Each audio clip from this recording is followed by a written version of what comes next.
여러분 오늘 하루도 고생 많으셨습니다. 열심히 일한다고 일했는데 또 하나님께서 그 수고와 또 그 마음을 기억해 주시고 특별히 오늘 하루의 삶 가운데 또 계속해서 주님을 의지하고 주님 앞에 나아가는 그 마음 가운데 주님이 위로와 은혜를 부어 주시기를 축복합니다. 함께 봉독하신 에베소서 3장 14절부터 21절 말씀 가운데 이 본문 중에서 20절 말씀이 특별히 먼저 좀 말씀을 좀 나누기를 원하는 부분인데요. 20절 말씀을 제가 다시 한번 읽겠습니다.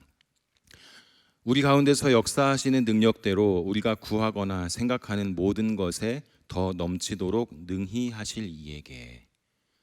이 부분을 보면서 사실 저는 그 어릴 때 좀 어린 시절 그 고등학교 그리고 좀 20대 초반 시절에 하나님께서 또 신기하게 나를 사랑해 주시는구나 하는 것을 좀 경험했었던 기억을 이 말씀을 볼 때마다 떠올립니다. 본문 말씀 보시면 우리가 구하거나 생각하는 모든 것에 더 넘치도록 능히 하실 이라고 표현하고 있거든요.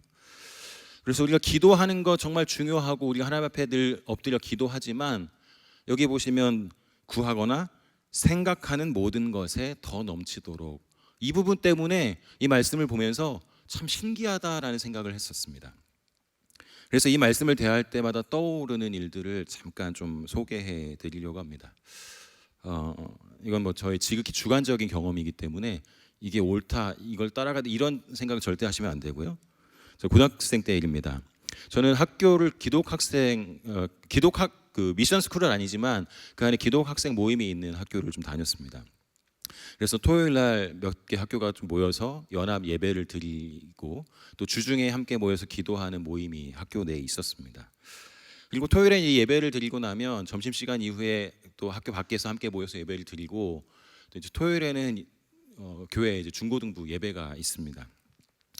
저는 학교 모임을 마치고 학교 이 기독 학생 모임 예배를 마치고 저희 교회까지 가려면 버스를 3번을 타야 했었습니다. 저는 좀 시골에서 있었기 때문에 학교에서 교회까지 뭐 집하고 교회는 붙어 있었지만 버스를 3번 타야 했었는데 처음 2번의 버스는 수시로 뭐 언제든지 오는 버스이기 때문에 걱정하지 않고 언제든 가면 되었지만 당시 교회가 시골이었기 때문에 교회로 들어가는 버스가 30분에 한 대씩 있었습니다. 그러면 점심 먹고 함께 예배 드리고 또 교회까지 가는 그 시간이 보통 한 2시간 정도가 걸리는데 그 시간 30분마다 마지막 교회로 들어가는 마지막 그 3번째 버스를 타기 위해서 시간을 잘 맞추어야 했습니다.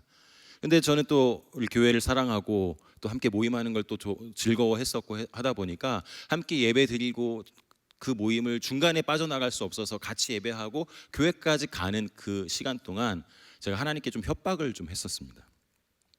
하나님, 제가 일부러 교회를 안 가려고 하는 게 아니고요. 제가 이렇게 예배를 잘 드리고 학교 모임 가운데 같이 교제하고 이제 또 교회 예배 드리러 가는데 처음 2버스는 어떻게든 맞춰서 가지만 3번째 버스를 맞추려면 그 첫 번째, 2번째 버스가 시간을 잘 맞춰줘야 했었습니다.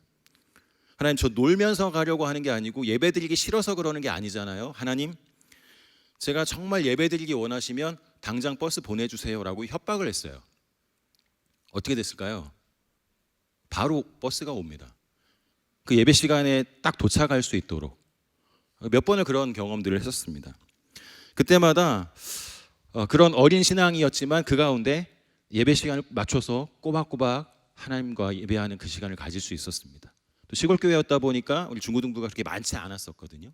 그러면 그 많지 않은 인원 중에 제가 빠질 수도 없었고 또 열심을 내서 또 교회를 섬기는 사람이었기 때문에 정말 하나님 지금 버스 안 보내주시면 예배 늦습니다. 저 예배 늦으면 하나님 알아서 하세요. 협박을 하고 하나님의 은혜를 누렸습니다. 물론 이것을 위해서 기도 모임에 참석해서 간절히 부르짖으면서 하나님 저 이 세 번의 버스가 잘 연달아서 가야 되고 예배를 잘 드려야 됩니다. 하나님 꼭 기도를 들어주세요. 이렇게 기도한 건 아니었어요. 그냥 그 버스를 기다리고 버스를 타러 가는 그 와중에 하나님 지금 버스가 와야 제가 탈 수 있고 그 다음 버스 시간 맞춰서 들어가서 예배 드릴 수 있습니다. 하나님 알아서 해주세요. 이 협박이었지만 그 협박에도 하나님은 친절하게 저의 그 어린 시절에 대응해 주셨고 그 하나님이 이 한마디도 이렇게 나를 소중히 여겨주시고 이 한마디도 기억해 주시는구나. 그것을 제가 고등학생 때 정말 하나님을 향해서 그런 마음을 좀 갖게 되었습니다.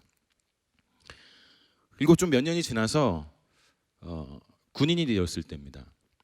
작년쯤에 아마 우리 교회가 연무대 그 논산훈련소 교회로 예배를 이제 같이 드리러 가기 때문에 연무대 교회가 새로 지어졌다고 이제 감사의 인사를 드리기 위해서 여기 오셔서 인사를 하신 적이 있습니다. 저는 약 20년 좀 넘는 시간 전에 논산훈련소로 입소하게 됐었습니다. 처음 연무대 교회에서 예배를 드렸었는데요. 그때 훈련 받으신 분들은 다 아시겠지만 저는 그 연무대 교회를 갔는데 그 예배가 이건 예배가 아니야라고 생각을 하게 됐습니다. 아마도 저는 신앙생활을 그 합동체 우리 교회 가운데 곱게 신앙생활을 하고 보호받으면서 자라온 탓에 그렇게 군인 교회에서 예배드리는 모습을 보면서 이건 정말 하나님을 예배하는 예배자가 아니야라는 생각을 했던 것 같아요. 근데 그때 세 가지 생각이 들었습니다. 제가 군대 갈 당시가 IMF 때문에 군대를 기다려서 가면 보통 1년 반 정도 기다려야 했을 때였는데요. 그래서 저는 이제 특기병으로 지원을 해서 군대를 갔습니다. 그러다 보니까 지원한 지 3주 정도 만에 이제 입대를 하게 되었는데요. 연무대 교회에서 생각하게 된 세 가지가 있었어요. 첫 번째는 하나님, 저는 이렇게는 예배 못 드립니다. 이 군인 교회는 절대 교회가 아닌 것 같아요. 민간인 교회를 가야 되겠습니다라는 생각을 했었고요. 두 번째는 급하게 지원해서 들어왔기 때문에 잘 몰랐는데 운전병으로 제가 들어갔는데 저는 운전병으로 갔지만 군종병도 좀 하고 싶어요, 하나님. 이런 생각을 했고요. 세 번째는 운전병으로 지원해서 입대했는데 그래도 운전병인데 찝차는 한번 운전해 봐야 되지 않을까요, 하나님? 이렇게 세 가지를 제 마음에 품었습니다. 네.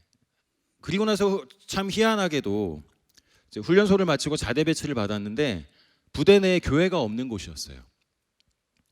부대 내에 교회가 없고 작은 부대여서 그럼 나는 이제 신앙생활을 잘 못하게 되는 거 아닐까라고 생각을 하던 찰나에 우리 부대는 바깥으로 민간인 교회로 예배를 드리러 나간다는 소식을 들은 겁니다. 야, 하나님 참 대단하시다.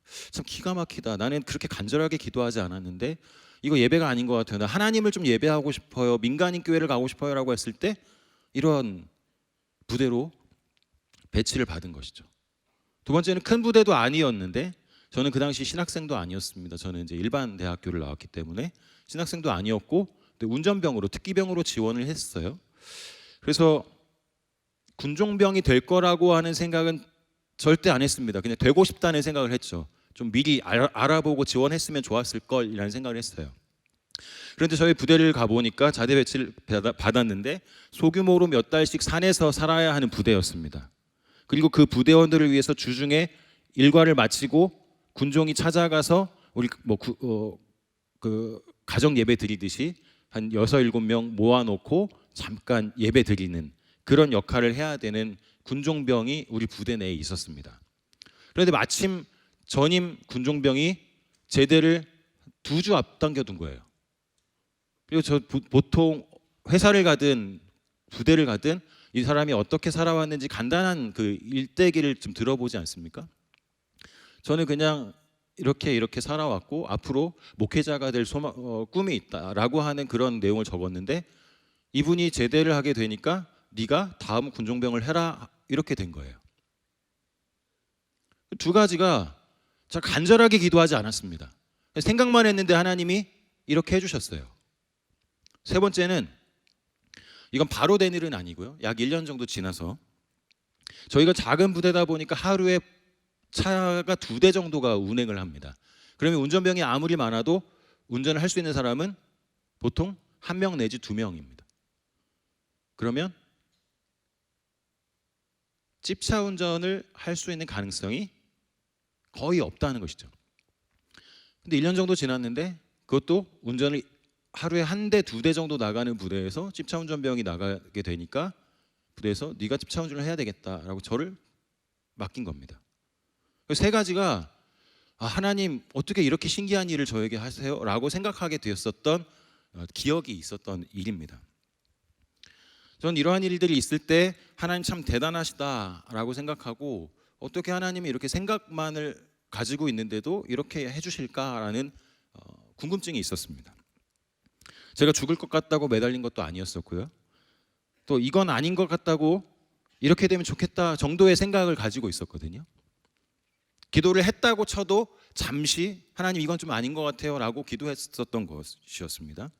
그런데 이렇게도 응답을 주시는구나. 하나님은 나의 생각까지도 이렇게 세심하게 들으시는 분이시구나 라고 생각하면서 신기하게 생각하고 감사하게 생각했습니다. 그리고 좀 한참의 시간이 지나서 그 이후로는 이런 비슷한 일들을 경험하진 않았습니다. 딱히 생각나는 일도 없어요. 그런데 한참 후에 에베소서를 좀 읽다가 오늘 이 말씀을 읽으면서 3장 20절 말씀이잖아요. 우리 가운데서 역사하시는 능력대로 우리가 구하거나 생각하는 모든 것에 더 넘치도록 능히 하실 이에게, 나에게만 그런 것이 아니라 성경 속에 또 과거의 역사 속에 하나님이 사랑하시는 사람들에게 때로는 그런 기적 같은 일들을 통해서 하나님이 너를 생각하고 있어 라고 하는 것을 보여주시는 거 아닐까라는 생각을 해보게 되었습니다. 물론 저뿐만 아니라 여기 기도하러 오신 여러 성도님들에게 이런 비슷한 경험들이 있으실 거라고 생각합니다. 그런데 항상 이러한 일들이 우리에게 있는 것은 아닙니다. 주로 어린 믿음의 상태일 때 기도의 맛보기처럼 하나님은 그냥 생각만 해도 나를 기억하시는 분이시구나, 하나님은 나에게 관심이 있으시구나 라고 하는 것을 보여주시기 위해서 때때로 한 번씩 이런 일들을 우리에게 좀 보여주신다라고 생각됩니다. 신앙이 자랄수록 사실은 이러한 일보다는 더 많이 기다리게 하시거나 또 버티도록 하실 때가 많은 것 같습니다. 하나님 도무지 어디 계신지 모르겠습니다. 하나님 살아계시긴 합니까? 라고 하는 생각을 우리 가운데 갖게 만드는 여러 가지의 기도 제목들도 있습니다. 때로는 연단의 열매를 우리에게 얻게 하시기도 하고, 때로는 기도에 응답하지 않으시는 것 같은데 그 기도의 응답이 아니라 하나님 자체가 없는 거 아닐까라고 하는 생각이 들 정도로 하나님이 과연 왜 나를 이렇게까지 힘들게 하실까라고 하는 그런 생각 속에 사로잡히게 되는 때도 있습니다. 반대로 우리는 많은 경우에 우리가 하고 있는 일이 원하는 방향으로 되지 않고 때로는 기도해도 잘 문제가 해결되지 않아서 영화에나 등장할 법한 슈퍼히어로처럼 하나님이 일을 해결해 주시기를 기대하고 기도할 때도 있습니다. 오늘 이 자리에 엎드려 기도하기 위해서 오신 우리 성도님들이 대체로 이러한 일들이 너무 많아서 너무 감사하고 또 하나님께 너무 자랑하고 싶어서 오신 분들보다는 하나님 앞에 도무지 난 이건 이해할 수가 없어요. 어떻게 이럴 수 있죠?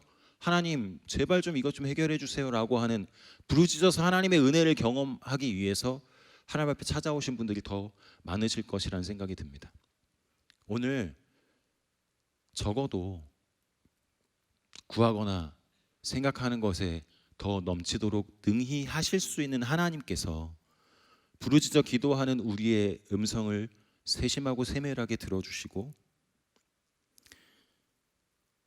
그래서 나는 도무지 견딜 수 없다, 버틸 수 없다라고 생각되는 그 문제를 하나님 앞에 맡길 때 죽을 것 같은 그 문제가 해결되는 하나님의 능력을 경험하는 우리 모두가 되기를 축원합니다. 오늘 바울이 기도 속에서 고백하고 있는 것과 같이 능력 많으신 하나님께서 오늘 우리의 기도도 구하거나 생각하는 모든 것에 더 넘치도록 들으시고 응답해 주시기를 축원합니다. 오늘 말씀을 함께 살펴보면서, 오늘 본문은 14절부터 21절까지 말씀인데요, 그 말씀을 좀 살펴보면서 바울 사도는 에베소 교회를 위해서 기도할 때 무엇을 위해서 기도했었던가, 그리고 왜 그렇게 기도했는가, 그럼 우리는 오늘 누구에게 어떻게 기도해야 할까, 크게 이 세 가지 정도의 생각을 함께 해보고 기도의 세계로 좀 들어가면 좋겠다는 생각을 해봤습니다. 첫 번째, 사도 바울은 무엇을 기도했습니까? 먼저 기도의 내용을 보시면 16절부터 19절 말씀입니다. 아까 읽으셨는데 제가 다시 한번 읽겠습니다. 눈으로 한번 따라와 주시면 16절부터 19절입니다. 그의 영광의 풍성함을 따라 그의 성령으로 말미암아 너희 속사람을 능력으로 강건하게 하시오며 믿음으로 말미암아 그리스도께서 너희 마음에 계시게 하시옵고 너희가 사랑 가운데서 뿌리가 박히고 터가 굳어져서 능히 모든 성도와 함께 지식에 넘치는 그리스도의 사랑을 알고 그 너비와 길이와 높이와 깊이가 어떠함을 깨달아 하나님의 모든 충만하신 것으로 너희에게 충만하게 하시기를 구하노라. 아멘. 기도의 내용은 학자들마다 보통 세 가지라고 말하기도 하고 네 가지라고 말하기도 하는데 그 세부적인 내용들은 거의 비슷한데요. 큰 줄기로 세 가지 혹은 네 가지라고 말합니다. 그런데 뒤에 카스틴 교수님은 이것을 압축해서 두 가지 기도 제목이라고 이야기를 하시더라고요. 그래서 그 내용을 보면 하나님께 능력을 구하는 두 가지 기도라고 정리를 했습니다. 저는 그런 측면에서 오늘 이 말씀을 이 두 가지 기도라고 보고 내용은 거의 비슷한데 정리할 때 두 가지로 그 두 가지가 능력을 구하는 기도 두 가지라고 하는 측면에서 기도를 살펴보려고 합니다. 첫 번째는 하나님이 성령으로 말미암아 우리 속사람을 능력으로 강건하게 해달라고 하는 도우심을 구하는 능력을 구하는 기도입니다. 두 번째는 우리가 능히 하나님의 사랑을 그 사랑이 얼마나 큰지 우리는 우리의 능력으로는 깨달을 수 없지만 그 하나님의 사랑을 깨달을 수 있는 능력을 달라고 기도하는 능력을 구하는 기도 이 두 가지의 범주로 볼 수 있습니다. 그러니까 이 두 가지 기도 제목이 공통으로 구하는 것이 뭐냐면 하나님의 능력을 구하는 기도인 것이죠. 첫 번째는 16절부터 17절 상반절까지 말씀인데요.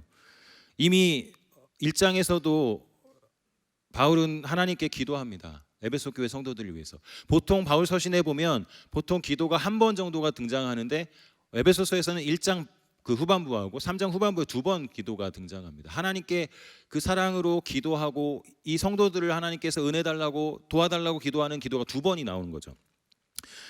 1장에서도 성도들에게 능력 주시기를 구했지만 여기서는 더 직접적으로 구합니다. 크게 네 가지 핵심 사항이 있는데요. 첫 번째는 그의 성령으로 말미암아 속사람을 강건하게, 그다음에 세 번째는 영광의 풍성함을 따라, 네 번째는 그리스도께서 마음에 계시도록. 크게 이 네 가지 핵심 내용을 가지고 첫 번째 능력을 구하는 기도를 합니다. 바울이 구하는 능력은 우리에게 있는 것이 아니고 하나님의 영이신 성령을 통해서 우리에게 전달이 됩니다. 또 이 능력이 역사하는 영역이 어디인가 하면 바로 속사람인 것이죠. 16절에 그의 영광의 풍성함을 따라 그의 성령으로 말미암아 너희 속사람을 능력으로 강건하게 하시오며, 성령을 통해서 하나님의 영 성령을 통해서 하나님의 그 능력이 우리에게 전달되는데 어디로 오냐면 우리의 속사람에게로 온다는 것이죠. 바울은 다른 성경에서 속사람에 대해서 이렇게 말합니다. 고린도후서 4장 16절 말씀 보시면 찾아보진 않겠습니다. 제가 읽어드립니다. 고린도후서 4장 16절에 그러므로 우리가 낙심하지 아니하노니 우리의 겉사람은 낡아지나 우리의 속사람은 날로 새로워지도다. 겉사람과 속사람을 비교하면서 겉사람은 우리가 볼 수 있는 이 외형, 그래서 시간이 지나면 지날수록 더 죽음으로 가는 겉사람의 모습을 말한다면 속사람은 그 반대로 외양과 상관없이, 이 외형과 상관없이 하나님의 은혜를 누리고 하나님께서 인도하시는 대로 점점 더 새로워지고 점점 더 성장해가는 속사람을 이야기합니다. 그래서 이 속사람은 뭐라고 할 수 있냐면 주님께서 우리를 불러주신 그 목적에 합당한 자로 준비하게 하시는 영역인 것이죠. 그래서 바울 사도의 기도의 그 핵심은 바로 우리 속사람의 영역에 하나님의 능력이 강력하게 나타나게 해달라는 겁니다. 겉사람에게 나타나는 게 아니고요, 우리의 속사람에게 하나님의 능력이 나타나게 해달라고 하는 것이죠. 그러면 우리의 속사람이 강건하게 될 수 있는 그 요인은 무엇입니까? 16절에서 시작하는 것처럼 그의 영광의 풍성함을 따라, 우리 자신에게 능력이 있어서 하나님이 우리의 속사람을 새롭게 해주시는 것이 아니고 그리스도 안에서 영광의 풍성함을 따라, 결국 하나님이 풍성한 능력과 은혜를 가지신 분이시기 때문에 그분 때문에 우리의 속사람이 새로워지고 강해지도록 하신다는 겁니다. 빌립보서 4장 19절에 이렇게 말씀하세요. 나의 하나님이 그리스도 예수 안에서 영광 가운데 그 풍성한 대로 너희 모든 쓸 것을 채우시리라.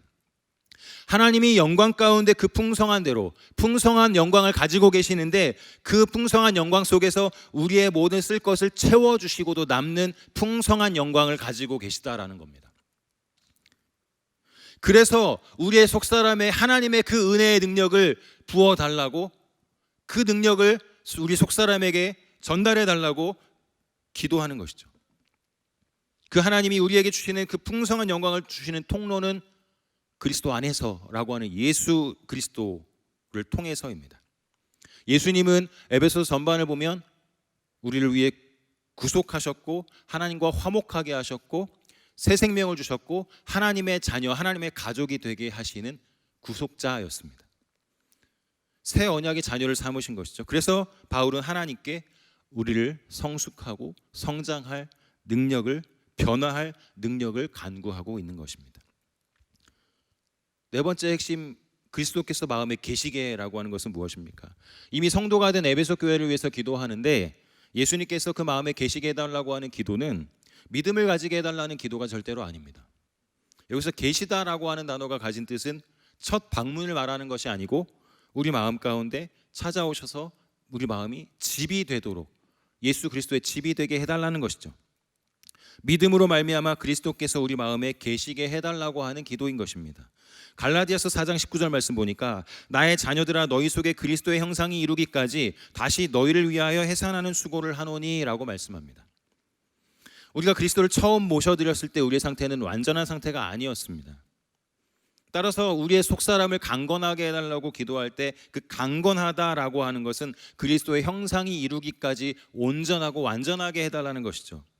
그리스도께서 진정으로 우리 안에 사시게 해달라고 하는 기도입니다. 그러니까 이 첫 번째 기도 16절과 17절 상반절까지의 내용을 정리해 보자면 성령께서 도우셔서 그리스도인으로 성숙해갈 능력을 우리에게 달라고 기도하는 것입니다. 그 능력이 무엇입니까? 성숙해지는 능력이.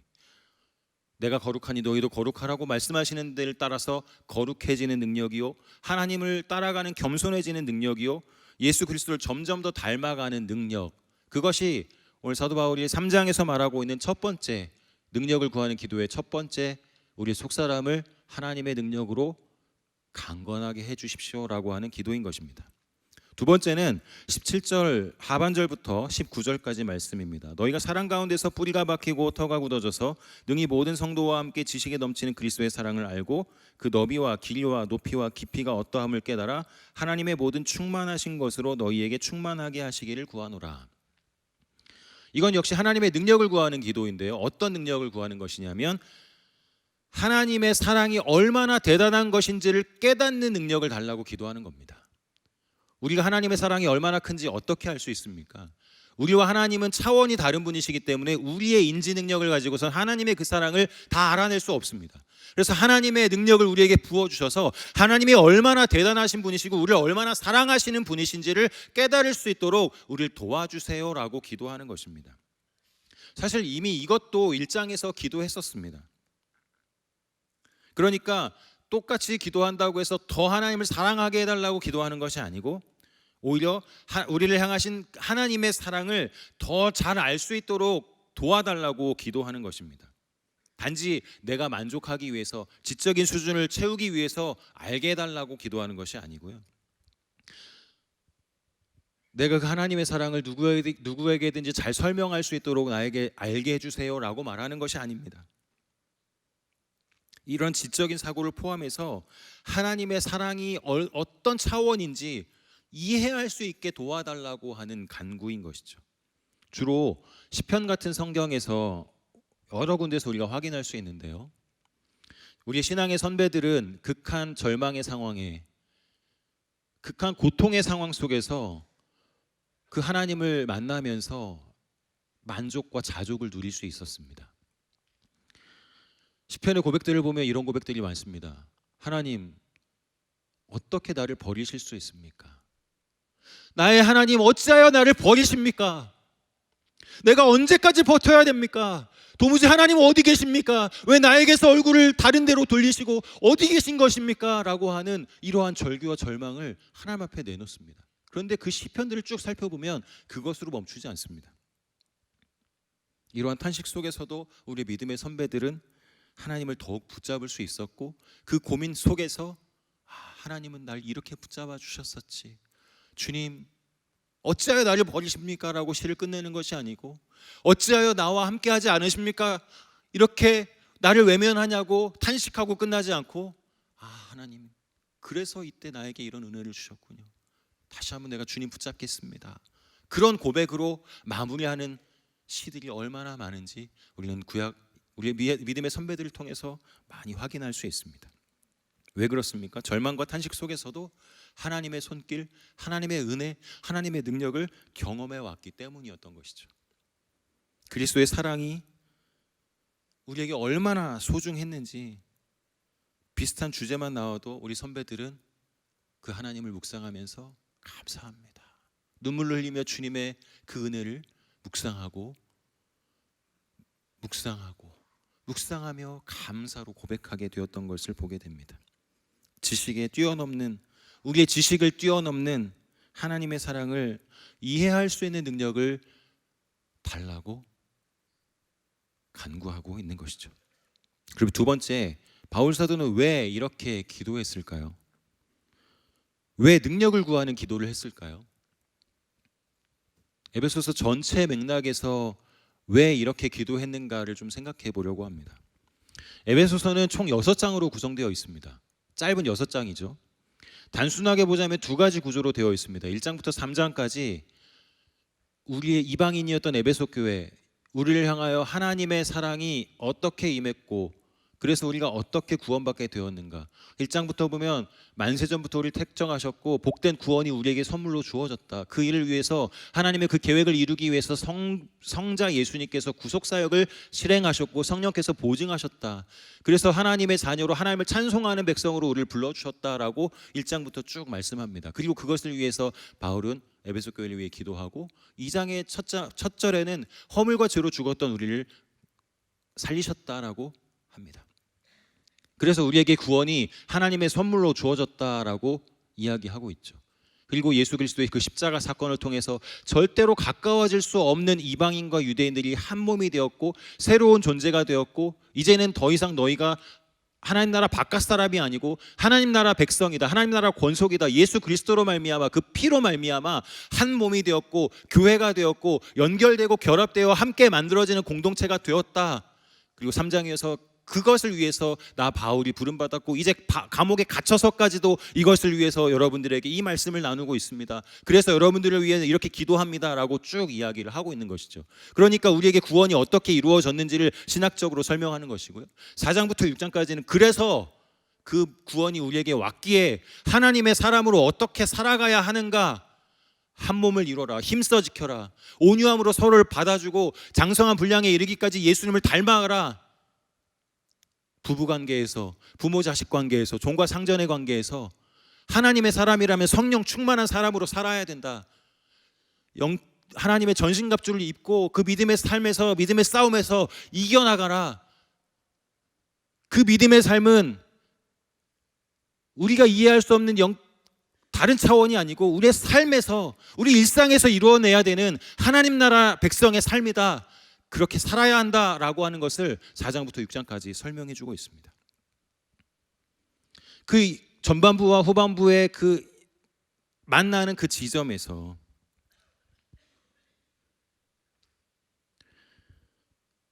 우리가 어떻게 구원받았고 어떻게 소망이 생겼고 어떻게 하나님의 백성으로 살아가게 되었는지, 그래서 그렇게 살아가도록 위해서 기도하는 그 기도와 이제는 그렇게 살아야 한다, 어떻게 살아야 한다라고 하는 것을 말하는 그 중간 지점에 바울 사도는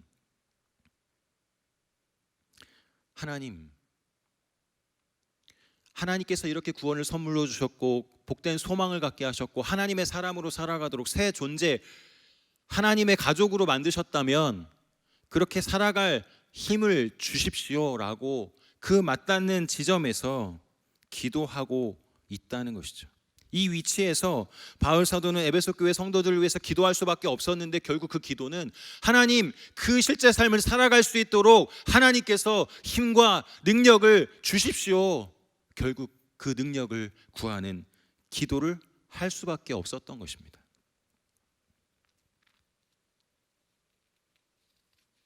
그러면 그 능력이라고 하는 건 무엇일까요? 우리가 능력이라고 말하면 또 기도하실 때도 능력 기도를 주장하시는 분들은 슈퍼맨처럼 자유자재로 날아오르고 기적적인 힘을 쓰는 것처럼 그 능력을 생각합니다. 우리 젊은 분들은 아실 만한 그 타노스라고 하는 뭐 영화의 어떤 캐릭터처럼 손가락 하나 까딱하면 세상을 바꿀 수 있는 것이 능력이라고 생각합니다. 그것이 능력일까요? 저는 이 말씀을 쭉 생각해 보면서 그 능력이란 것은 결국 겸손이다라고 생각하게 되었습니다. 능력이라고 하는 것은, 능력을 구하는 이 기도 속에서 우리가 생각하는 그 능력은 뭔가를 변화시키고 내 힘으로 뭔가를 압도하고 내 힘으로 무슨 일을 해내는 것이 능력이 아니고요. 능력자이신, 우리에게 능력을 베푸실 수 있는 하나님께 그렇게 살아갈 힘을 달라고 엎드리는 겸손이라는 것이죠. 우리의 기도들을 한번 생각해 보십시오.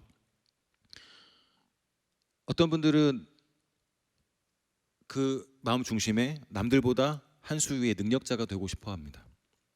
그렇게 하나님의 은혜를, 능력을 달라고 기도합니다. 때로는 억울하고 답답한 일들에 대해서 하나님이 기적적으로 해결해 주시기를 기도합니다. 아픈 환자들을 기적을 통해서 낫게 해달라고 기도하기도 합니다. 또 자녀가 잘 돼서 경제적으로 이 세상의 어떤 질서 속에서 잘 되기를, 어려움 당하지 않기를 기도하고요. 좋은 직장과 결혼을 위해서도 기도합니다. 물론 이것이 잘못됐다고 하는 것은 아닙니다. 분명히 이것은 우리가 함께 기도해야 할, 서로 사랑하고 서로 그 안에서 잘 설 수 있도록 돕고 기도해야 할 기도의 제목들입니다. 그런데 에베소 교회 성도들은 이런 문제가 없었기 때문에 사도 바울이 바른 믿음으로 능력을 구하는, 하나님의 은혜를 달라고 기도하는 기도를 했을까요? 삶의 문제를 해결해 달라고 기도한 것이 아니고 다른 측면에서 이렇게 능력을 달라고 기도했을까요? 에베소 교회 성도들은 그런 삶의 문제가 없었습니까? 아닙니다. 에베소는 에게해의 중요한 항구 도시였었고 금융과 상업의 중심지였다고 합니다. 우리가 잘 알고 있는 것처럼 아데미 여신을 숭배하는 것이 성행했던 곳입니다. 그러면 그들도 돈과 관련된 문제들이 있었고 직장과 관련된 문제들이 있었고 신앙을 흔들리게 하는 많은 문제들이 그들에게도 있었습니다. 따져보면 우리가 예수님 믿는데 세상의 좋은 것들에 마음이 빼앗기고, 이렇게 살면 내가 믿음 지키려고 하는데 세상에서 좀 구박받는 것 같고 세상에서 안 되는 것 같고 하는 그런 문제들이 우리에게만 있는 것이 아니라 이 에베소 성도들에게 있었다는 것이죠.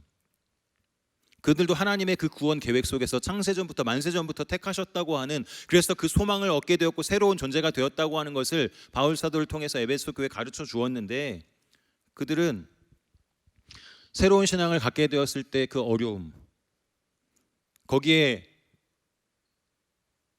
외부에서 핍박으로 들어오는 그 박해에서 오는 위기와 두려움까지 더해졌을 때 그들이 어땠을까요? 그런 가운데 사도 바울은 능력을 구하는 기도를 하나님께 했던 것이죠. 우리와 비슷한 상황, 어려움들을 겪고 있습니다. 내가 이렇게 하면 내가 믿음 지키겠다고 열심히 살 때 세상에서는 좀 더 존중받지 못하는 것 같고 무시당하는 것 같은 그런 시대가 바로 이 시대였는데, 그럴 때 사도 바울은 더 중요한 게 무엇인가, 그것을 생각하라고 했던 것입니다. 가장 중요한 것은 무엇입니까? 일상의 문제가 해결받는 것 중요하지만 우리가 그래서 그것을 위해서 함께 기도해야 되는 것 맞습니다만은, 그것보다 더 중요한, 가장 중요한 문제는 무엇일까요? 성도가 어떤 존재인가, 그리고 그렇게 만드신 하나님이 누구이신가 하는 것입니다. 왜요? 삶의 모든 문제보다 더 중요한 본질이 생명의 문제를 해결하신 분이 바로 하나님이시다라고 하는 것을 아는 것이죠.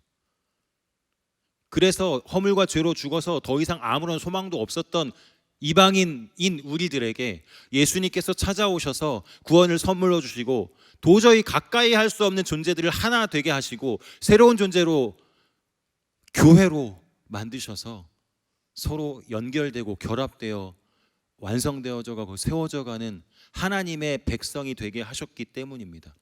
그러니까 성도의 삶의 내용은 성도라는 정체성에 따라서 달라져야 하는 것이죠. 내 삶의 내용이 돈 때문에 달라집니까? 내 삶의 내용이 어떤 사람 때문에 달라집니까? 그것은 하나님의 사람이 아닌 것이죠. 하나님의 사람은 하나님, 성도라고 하는 그 정체성에 따라 그 삶의 내용이 바뀌어져야 하는 것입니다. 에베소서 2장 1절에 보면 그는 허물과 죄로 죽었던 너희를 살리셨도다. 2장 5절에 허물로 죽은 우리를 그리스도와 함께 살리셨고 너희는 은혜로 구원을 받은 것이라.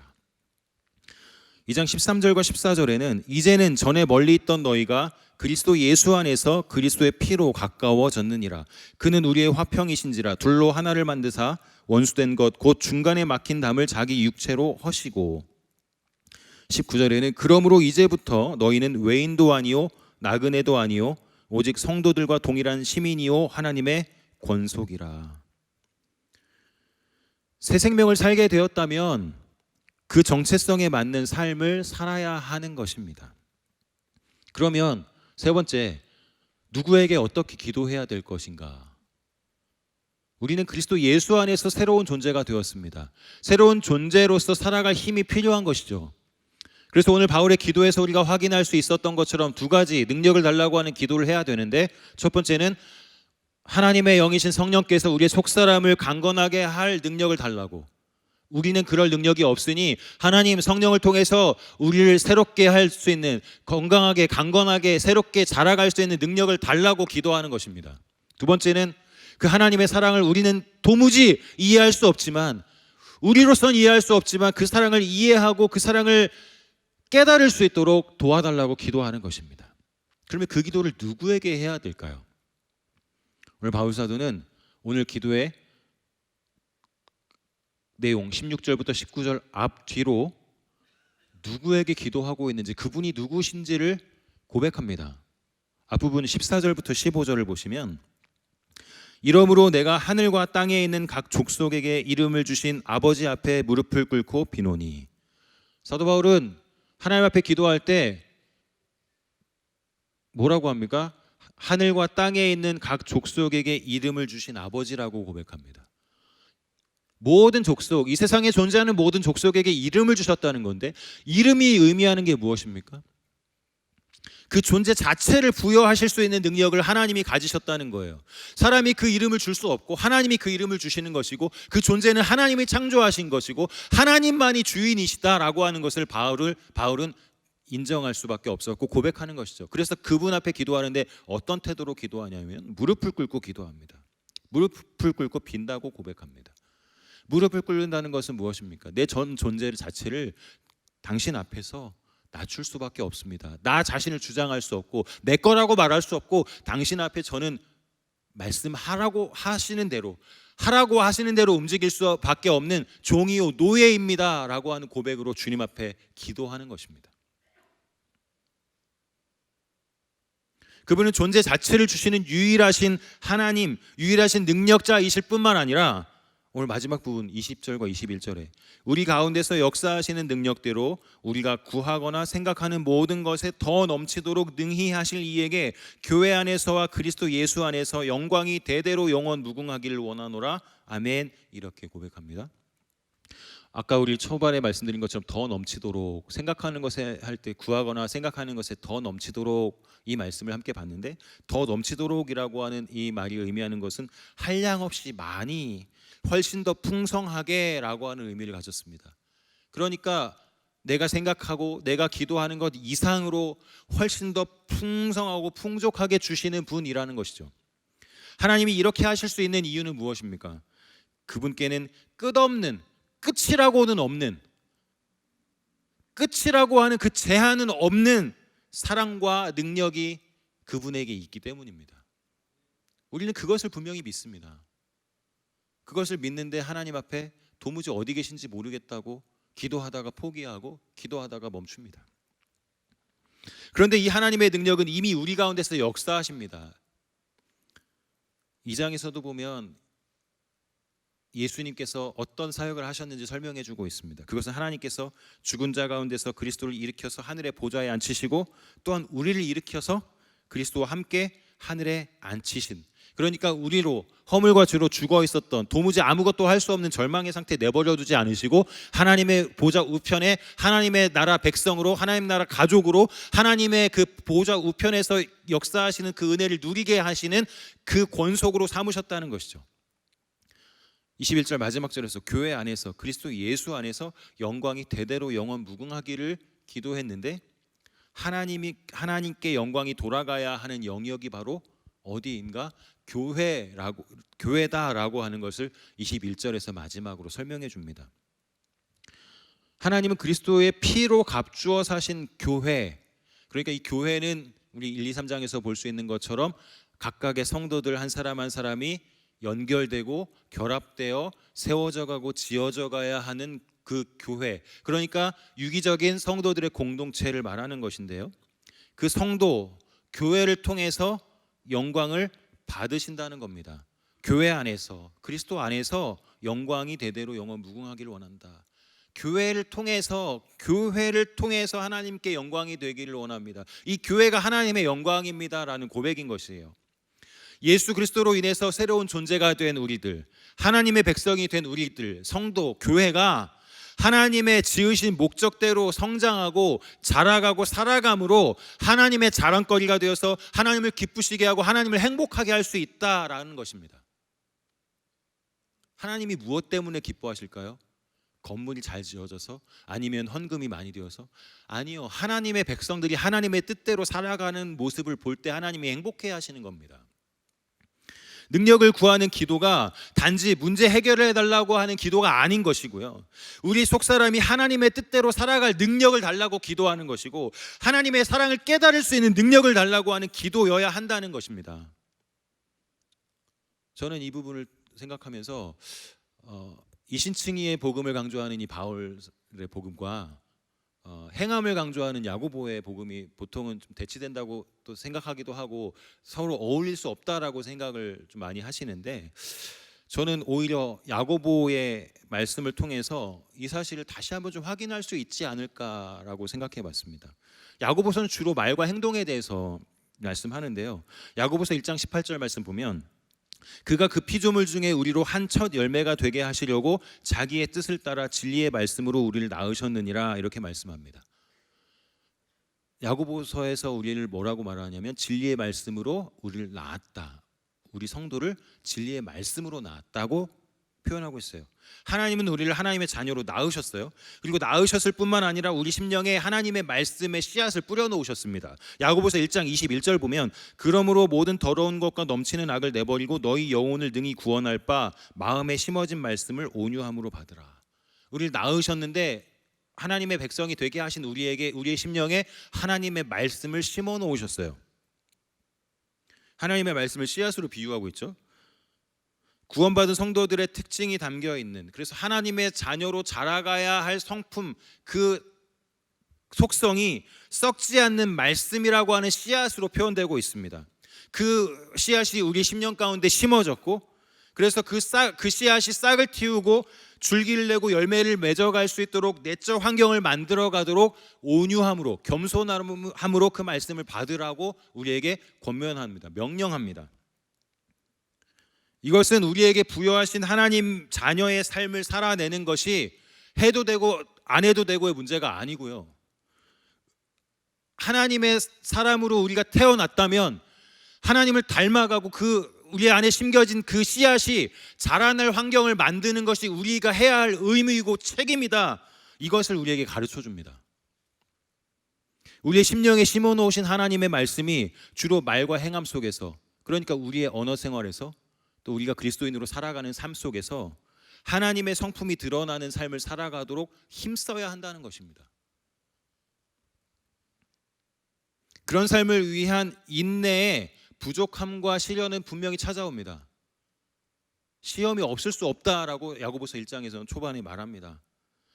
내 힘으로 할 수 없죠. 그 문제에서 내 힘으로가 아닌 모든 사람에게 후히 주시고 꾸짖지 아니하시는 하나님께 구하면 된다라고 말씀합니다. 그 선언을 하고 계세요. 야고보서 1장 5절에 너희 중에 누구든지 지혜가 부족하거든 모든 사람에게 후히 주시고 꾸짖지 아니하시는 하나님께 구하라, 그리하면 주시리라. 상통하는 말씀이죠. 능력을 구하는 기도가 기적을 바라는 게 아니고요, 하나님의 성품을 닮아가는 속사람이 되도록 나에게 함께 해주시고 능력을 부어주세요라고 하는 기도이고, 야고보서도 말씀하는 것이죠. 하나님, 지혜가 부족한데, 하나님 그 능력이 부족한데 내게 함께 해주세요. 하나님의 말씀 심어놓으신 이 말씀이 잘 자라날 환경을 만들어갈 수 있도록 도와주세요. 기도하는 것입니다. 말씀 결론입니다. 우리는 바울이 에베소를 위해서, 에베소 성도들을 위해서 기도하는 것처럼 교회를 위해서 기도하되, 물론 개인적인 기도도 중요하지만 교회를 위한 기도가 중요한데, 교회를 위해서 기도하되 능력을 구하는 기도를 해야 합니다. 그 능력은 신비주의적이고 어떤 방언을 해서 기적 같은 일들을 만들어내는, 그래서 영웅적이고 괴상함과 교만으로 이뤄내는 그런 기도가 아니고 참 주인이신, 참 능력자이신 하나님께 내가 그렇게 살아갈 힘을 달라고 기도하는 겸손의 기도이고요, 더없이 풍성한 능력으로 우리를 채워주시는 하나님 아버지께 부탁하는 기도, 그런 능력을 구하는 기도를 우리가 해야 한다는 것입니다. 은혜가 필요한 이 시대에, 특별히 임직자 선거를 앞에 둔 우리 교회에 하나님의 몸을 온전히 이루어갈 힘을 우리 성도들에게 주시기를, 바로 섬기고 바로 사랑함으로 하나님의 영광을 드러내는 섬김과 성숙이 있는 교회가 되게 해달라고 우리가 교회를 위해서, 우리 나라를 위해서, 또 우리 나라의 많은 성도들을 위해서 기도하는 이 말씀을 부여잡고 능력을 구하는 기도의 시간이 되시기를 예수님의 이름으로 축원합니다. 우리는 능력이 없습니다. 겸손하게 하나님께 능력을 구해야 됩니다. 하나님은 풍성하고 충만하게 우리에게 끝없이 은혜와 능력과 풍성한 사랑을 주시는 분이심을 분명히 믿고, 그분 앞에 이 시간도 다시 한번 겸손하게 주님, 우리의 삶의 모든 태도에서 겸손하게 주님을 대하고 주님의 사람으로 이 세상을 살아가게 해 주옵소서. 그런 도전과 기도의 제목이 교회를 향하여, 우리 자신을 향하여, 이 나라를 향하여 우리가 고백되는 기도로 주님 앞에 나아가는 기도의 시간이 되면 좋겠습니다. 우리 시간에 전능하신 나의 주 하나님은 함께 찬양하시고 기도하겠습니다.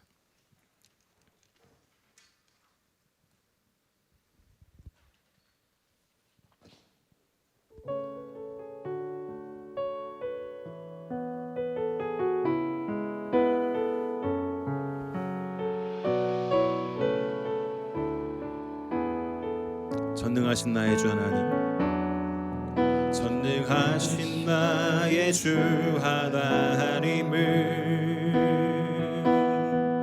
능치 못하실 일 전혀 없네. 우리의 모든 간구도, 우리의 모든 생각도, 우리의 모든 꿈과 모든 소망도 진실하신 나의 주 하나님은 우리의 모든 괴로움 바꿀 수 있네. 불가능한 일 행하시고 죽은 자를 일으키시니 그를 이길 자 아무도 없네. 주의 말씀 의지하여 깊은 곳에 금을 던져 오늘 그가 놀라운 일을 이루시는 것 보라. 주의 말씀 의지하여 믿음으로 금을 던져 믿는 자에게 능치 못함 없네. 주의 말씀 의지하여, 주의 말씀 의지하여 깊은 곳에 금을 던져 오늘 그가 놀라운 일을 이루시는 것 보라. 주의 말씀 의지하여 믿음으로 금을 던져 믿는 자에게 능치 못함 없네. 주의 말씀 의지하여, 주의 말씀 의지하여 깊은 곳에 금을 던져 오늘 그가 놀라운 일을 이루시는 것 보라. 주의 말씀 의지하여 믿음으로 금을 던져 믿는 자에게 능치 못함 없네. 우리 시간에 함께 기도하겠습니다. 먼저 교회를 위해서 기도할 때 담임 목사님 비롯해서 온 성도가 성숙케 하시고 온전케 하시는 하나님의 능력을 구하여 그 은혜를 누리도록 피로 값주어 사신 우리 교회가, 이 나라의 모든 교회가 주의 사랑의 깊이와 높이와 넓이를 매 순간 체험하고 그 사랑 가운데 하나님의 은혜를 누리는 우리 성도 교회가 될 수 있도록 도와달라고, 우리 먼저 두 가지 기도 제목 가지고 주여 한번 부르고 기도하겠습니다. 주여, 오늘도 주신 이 말씀을 생각하며 아버지 하나님, 우리 교회가 아버지 하나님, 아버지 하나님의 말씀의 능력, 아버지 하나님이여 정말 하나님의 우리를 살리시는